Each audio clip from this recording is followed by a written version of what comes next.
What is up, space pirates? This is your Admiral, the ever-charming Dr. Disaster, and do you guys remember right after Charlie Kirk's death, this clip was floating around on social media from a hate-filled witch? The best part of this whole goddamn thing is that he is not martyr material, so his death will mean nothing. It will activate no one. It will impact few. It's just great. And you are a ridiculous, immature, half-wit moron. Well, this was the scene at Charlie Kirk's memorial service yesterday, filled to the brim with people who are indeed activated because Charlie Kirk has become the ultimate martyr.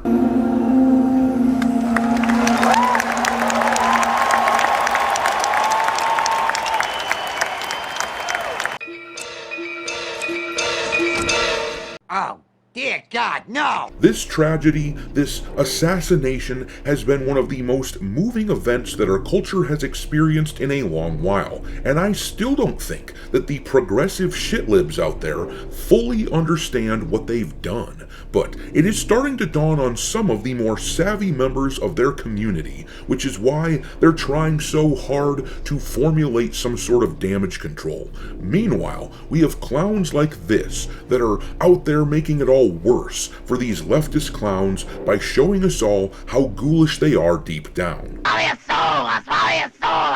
Yeah, that is how people like this appear to me. Absolute ghouls that want to swallow your soul. This image here is that of Light Humphreys, a global marketer for Probably Monsters, the AAA gaming company best known for forming Firewalk Studios, which developed the ill-fated Concord. They sold Firewalk Studios to Sony a few years back, but anyhow, as you can see from this monster's social media posts, he was gleefully enjoying Charlie Kirk's death. Well, the bad news for shitheads like this is that the tolerance for this level of vitriol of this variety is at an all-time low, and it looks like the little shit has been canned by Probably Monsters. This is a wonderful thing, because it's about time that people in the gaming industry learn the true nature of the relationship between gamers, the customers, who don't want to be lectured by these turds,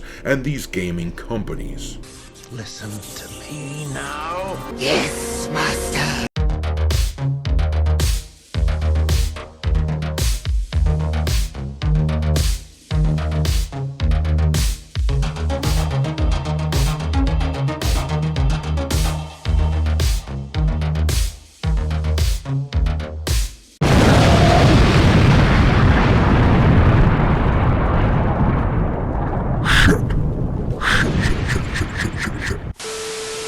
Alright, me hearties, make sure that you hit the like button on this video, share it with your friends, and subscribe to the channel if you haven't already.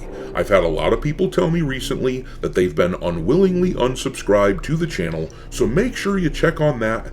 And there's been a lot of talk about restricted mode being automatically enabled for a lot of users on YouTube, which would cut you off from a lot of your favorite channels, so don't forget to check into that as well and turn it off if it has been turned on and you don't want it. But anyhow, let's take a look at what happened with this guy from Probably Monsters. It's funny how the notable thing to have come out from this company has been Concord, and of course, the only reason that was noteworthy was because it ended up being one of the greatest video game flops that ever happened, having spent $400 million or so, reportedly, on the making of this game, and they ended up having to shut it down. Recently, the 1-year anniversary of the game's servers being shut down happened. The title only lasted about 2 weeks before they pulled it, because it turns out that nobody wants to play as ugly-ass characters that look like this, and they don't want to pay $40 for the privilege of doing so, especially when the competition in the market for hero shooters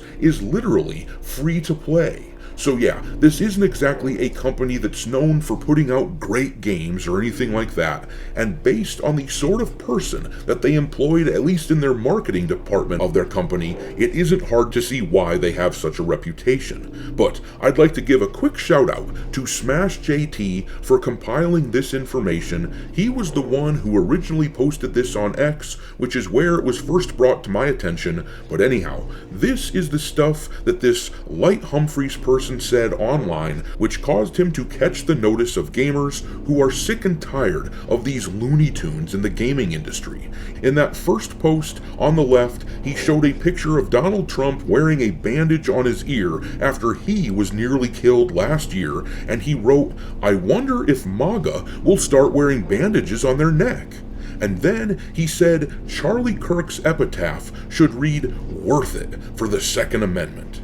And then the next post said, "Coincidence that they voted to not release the Epstein files at the same time Charlie Kirk was shot? I think not," as if implying that this was some sort of an inside job, as opposed to the result of disgusting rhetoric exactly like this, causing someone to be radicalized. But then this toad wrote, "What if Charlie wasn't killed for his beliefs and it was like his scorned gay lover or something?"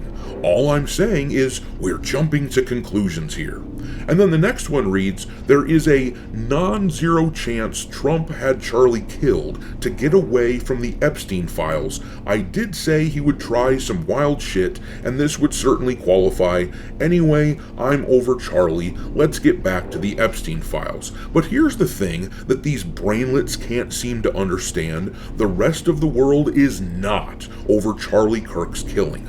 This was a decade plus in the making. These hate-filled cockroaches were warned repeatedly that what they were saying, calling people Nazi and fascist and racist and everything else that they could think of for simply disagreeing with them, was going to get someone assassinated. But they didn't listen, and it nearly happened last year with Trump, and now this happened to Kirk, and these morons just seem to think that we are going to let it go and return to business as usual. Well, I don't know what's coming next, but I suspect it is not going to be business as usual.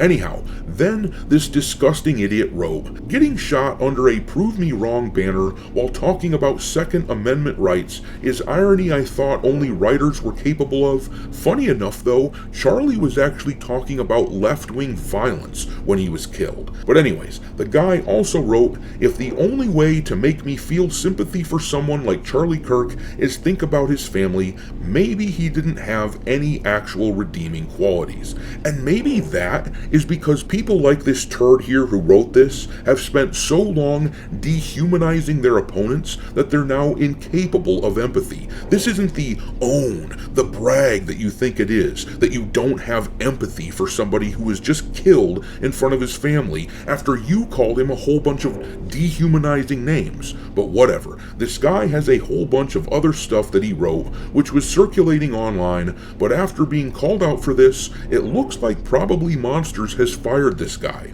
Here is what the company posted on X. "Respect is one of our core values. Comments recently made by a former employee about Charlie Kirk's death were offensive and violated our social media policy. We do not tolerate this behavior, and the individual is no longer with the company." And you know what? Sure, this is a company that's responsible for one of the worst, wokest games ever made, or at least partially responsible, but kudos to them for actually responding to outrage from people who have every right to call them out for this. They not only fired this guy, but they made a public statement about it, condemning him. The likes of Sucker Punch and Bethesda could learn a lot from this sort of thing. And look, we don't need the people who work at these studios to conform to our political beliefs or anything like that. They don't need to change their minds. They just need to not be ghouls like this. On the other hand, I will say that it would likely be very beneficial for the likes of Probably Monsters to stop hiring people like this in the first place. If Firewalk Studios wasn't staffed with people like this, with hate in their souls, and obviously horrible opinions that are completely cut off from the rest of the world, then maybe they wouldn't make any more Concords in the first place. But these people, like this Light Humphreys, will whine and moan about free speech now that they've lost their jobs and act as if there's some equivocation between the wretched things that they have been saying, celebrating death, and people on the other side of the aisle who were simply speaking their minds but getting fired for that while they had the whip hand. For cripe's sake, these people tried canceling a little boy who wore this outfit at a Kansas City Chiefs game. Well, there is no equivocation. This is not a both sides situation, and these morons will not get an ounce of sympathy from me. Freedom of speech does not grant freedom from consequences. That is what we heard for years from these same people. They invented this game and showed us how it's played, and now their indignance simply comes from the fact that they are losing. Well, tough shit, idiots. Losing is what you deserve until you learn to do at least a little introspection. But I'm gonna leave it there. Drop your mockery of this fired former employee of Probably Monsters into the comment section below, and we will talk there. Thanks for watching me, Hearties. If you haven't already, your Admiral is inviting you to subscribe to the channel and become a part of the crew. Life as a space pirate may not be glamorous, but there's always plenty of booty.